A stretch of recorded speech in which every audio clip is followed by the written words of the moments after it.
ಏನು ದಿನದಿಂದಲೇ ಬೆಳಗಾವಿಯಲ್ಲಿ ಬಿಸಿಲಿನ ತೀವ್ರತೆ ಹೆಚ್ಚಾಗುತ್ತಿರುವ ನಿಟ್ಟಿನಲ್ಲಿ ಏನು ಬೆಳಗಾವಿಯ ಚನ್ನಮೃತದಲ್ಲಿ ಒಂದು ಕೂಲಿಂಗ್ ಶೆಡ್ ನಿರ್ಮಾಣ ಮಾಡಲಾಗುತ್ತೆ. ಏನು ಬರು ಹೋಗುವ ಪ್ರವಾಸಿಗಾಗಿ ಏನು ಬಿಸಿಲಿಂದ ಬಹಳಷ್ಟು ತೊಂದರೆ ಆಗ್ತಿದ್ರು. ಈ ನಿಟ್ಟಿನಲ್ಲಿ ಏನು ಬೆಳಗಾವಿಯ ಚನ್ನಮೃತದಲ್ಲಿ ಇದೊಂದು ಕೂಲಿಂಗ್ ಶೆಡ್ ನಿರ್ಮಾಣ ಮಾಡಲಾಗುತ್ತೆ. ನಾನು ವಾಹನ ಸವಾರಿಗೆ ಆಗುವ ತೊಂದರೆ ಕಡಿಮೆ ಮಾಡಲು ಏನು ವೀರಾಣಿ ಕಿತ್ತೂರು ಚನ್ನಮೃತದಲ್ಲಿ ಪ್ರಯಾಣಿಕರಿಗಾಗಿ ಏನು ಕೂಲಿಂಗ್ ಶೆಡ್ ನಿರ್ಮಿಸಲಾಗಿದೆ. ಜಿಲ್ಲಾಧಿಕಾರಿ ಮೊಹಮ್ಮದ್ ರೋಷನ್, ಪೊಲೀಸ್ ಆಯುಕ್ತರಾದ ಭೂಷಣ್ ಬೋರ್ಸೆ ಹಾಗೂ ಮಹಾನಗರ ಪಾಲಿಕೆ ಆಯುಕ್ತರಾದ ಕಾರ್ತಿಕ್ ಎಂ ಇವರು ಏನು ಒಂದು ನೇತೃತ್ವದಲ್ಲಿ ಇದೊಂದು ಏನು ಈ ವಿಶೇಷ ಉಪಕ್ರಮವನ್ನು ಜಾರಿಗೆ ತಂದಿದ್ದಾರೆ. ಏನು ಸಿಗ್ನಲ್ ನಲ್ಲಿ ಕೆಂಪು ಬೆಳಕು ಬಿದ್ದಾಗ ವಾಹನ ಸವಾರರು ಕೆಲ ಸಮಯ ನಿಲ್ಬೇಕಾಗುತ್ತಿತ್ತು.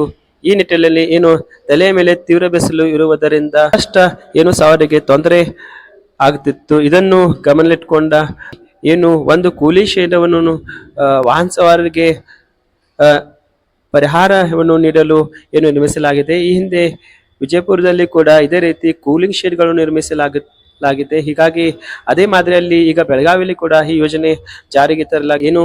ಏನಂತಂದ್ರೆ ಸಾರ್ವಜನಿಕರಿಂದ ಉತ್ತಮ ಪ್ರತಿಕ್ರಿಯೆ ವ್ಯಕ್ತ ಆಗುತ್ತಿರುವ ನಿಟ್ಟಿನಲ್ಲಿ ನಗರದ ಇತರ ಪ್ರಮುಖ ವೃತ್ತಗಳಲ್ಲಿ ಕೂಡ ಶೀಘ್ರವೇ ಇಂತಹ ಕೂಲಿಂಗ್ ಶೆಡ್ಗಳು ನಿರ್ಮಿಸಲು ಜಿಲ್ಲಾಡಳಿತ ನಿರ್ಧಾರ ಕೈಗೊಳ್ಳಬೇಕೆಂದು ಸಾರ್ವಜನಿಕ ವಲಯದಲ್ಲಿ ಚರ್ಚೆ ಆಗ್ತಾ ಇದೆ.